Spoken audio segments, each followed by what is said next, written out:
जय झूलेलाल। मुंहिंजो नालो रदी खट्टर आहे।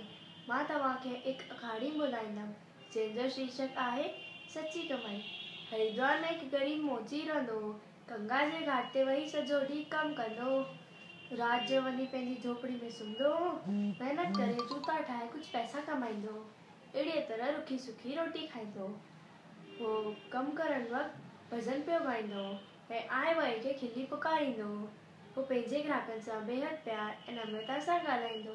हू तमामु ख़ुशि हो।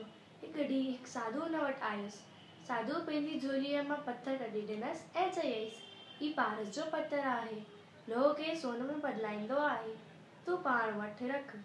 मोची चयो, महाराज माफ़ कजो, मां महिनत सां कमाईंदो आहियां। मूंखे कंहिंजी बि मदद जी ज़रूरत न आहे।